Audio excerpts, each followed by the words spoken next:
एक आदमी काले रंग के कपड़ों में हाथ में लालटेन लेकर प्लेटफॉर्म पर खड़ा था। एक ट्रेन आकर रुक जाती है। अचानक उस ट्रेन के डिब्बे से जोर जोर से आवाज आने लगती है। ट्रेन का डिब्बा हिलने लगता है। वहाँ उस डिब्बे के पास जाकर दरवाजा खोलता है और उसकी आंखें और गुस्सैल हो जाती हैं। शांत हो जाओ, शायद तुम्हारी भूख कभी मिटेगी ही नहीं। अशोक शहर में डॉक्टर था। 2 दिन पहले ही वह गांव आया था। गांव आने के बाद जब उससे पता चला कि काला जादू और भूत प्रेत जैसी चीजों से गांव के लोग गायब हो रहे हैं, तो उसे यहाँ गांव में ही रुककर इस रहस्य को जानने का ठाना। उसने गांव वालों से मदद ली। अशोक ने केशव के घर से पूछताछ शुरू की। केशव, दादा कैसे हो? अंदर आऊं?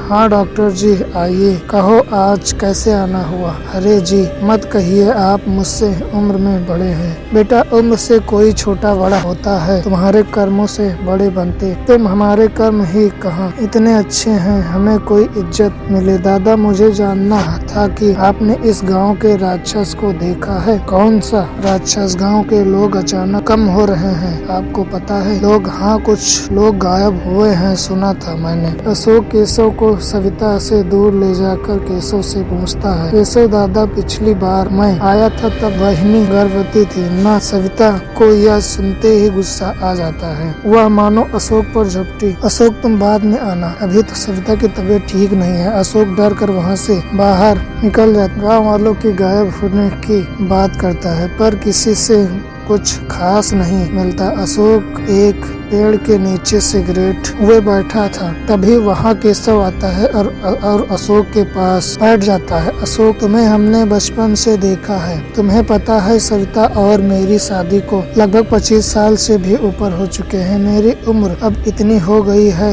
मगर कोई औलाद नहीं है। मेरी सविता अक्सर इस बात से चिढ़ती रहती है कि वो एक बांझ औरत है। जब भी गाँव में किसी बच्चे को हंसते खेलते देखती है तो उसे चुराने की कोशिश करती है। उसका हंसता हुआ चेहरा मैंने कब देखा था मुझे याद नहीं। दादा, मुझे माफ कर दो, मुझे वाहिनी के सामने वो नहीं बोलना चाहिए था। बेटा, पिछली बार हमें एक सुंदर सा बच्चा हुआ था, लड़की थी, हमारा ध्यान नहीं रहा। मैं अपनी शिफ्ट पर था और सविता गहरी नींद में। अगले दिन हमारी बेटी की लाश हमें रेलवे स्टेशन के पास मिली। हमारी बच्ची का इसमें क्या दोष था? उस दानव ने अपनी बेटी को अगले दिन जब केशव देरी से घर आ रहा था तो सविता को आवाज लगाता है। सविता, वो सविता कहाँ गई? सविता तभी अचानक कहीं से सामने आ जाती है और बोलती है, क्या हुआ, इतना चिल्ला क्यों रहे हो? तुम कहाँ चली गई? कब से आवाज लगा रहा था। अरे बाबा, मेरे मायके से कुछ लोग आए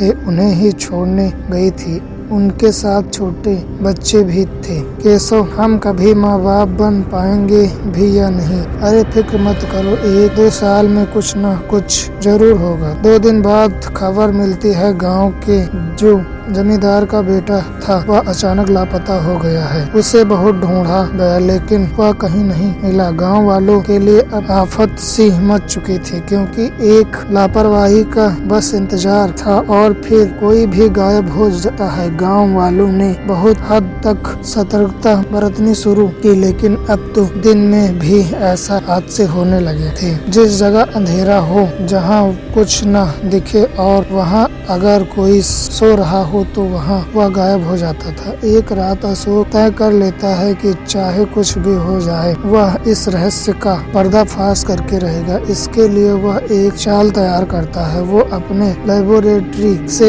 एक डेड बॉडी मंगाता है जो डिकम्पोज हो रही और ठीक रात के 8 बजे उस पर मांस काकर गांव के बीचों बीच रख देता है। गांव में से किसी के अंदर इतनी हिम्मत नहीं थी कि कोई उसका साथ दे, बस इसीलिए वह अकेले ही अपने इस प्लान को अंजाम देता है।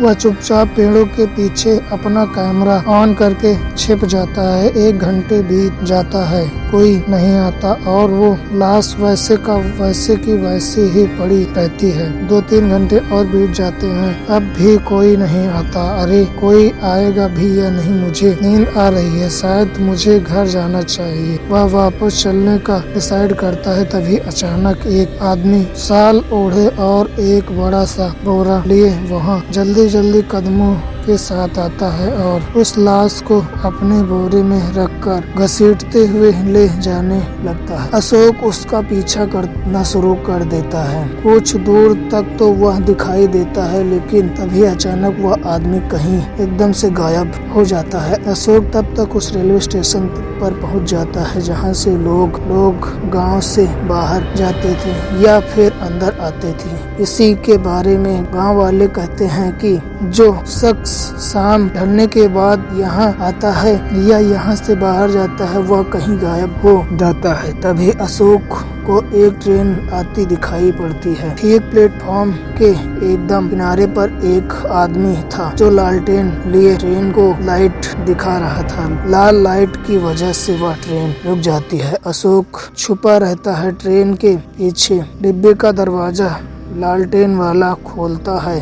बोरा खोलकर वो सड़ी हुई लाश जब उस शैतान को देता है तो वह शैतान एकदम से उसका गला पकड़ लेता है और पीछे खड़ा अशोक शैतान को यह सब देख लेता है। अशोक वहां से भागने के लिए मुड़ता है पर उसका पैर फिसल जाता है और वो नीचे गिर जाता है। ट्रेन की पटरी के पास शैतान अब उस मांस के टुकड़े को छोड़ देता है। लालटेन वाला घूमकर अशोक की ओर देखता है तो उसे पता चलता है कि लालटेन वाला केशव ही है। तुम्हें मैंने बताया था ना, हमें एक लड़की हुई है। अशोक, मेरी बेटी से मिलो, बेचारी भूखी है। कभी क्या तुमने कुछ लाया है? दरअसल सविता ने जादू टोना करना शुरू कर दिया। उसकी वजह से उसे एक औलाद तो हुई, लेकिन वह शैतान का वारिस निकली। हमें एक बच्चे के रूप में शैतान मिला जो दिन में तो एक नॉर्मल बच्चे के रूप में रहती है, लेकिन शाम ढलने के साथ साथ वह एक शैतान में बदलने लग जाती है और उसकी भूख इतनी भयानक होती है कि उसे सिर्फ और सिर्फ इंसानों का मांस शांत कर सकता है। किशोर और उसकी पत्नी सीता अशोक को उस शैतान के हवाले कर देते हैं और इस गांव शमशान बन गया और कहानी इस तरह आज भी बरकरार है। अगर आपको स्टोरी अच्छी लगी तो हमारे चैनल को सब्सक्राइब करें।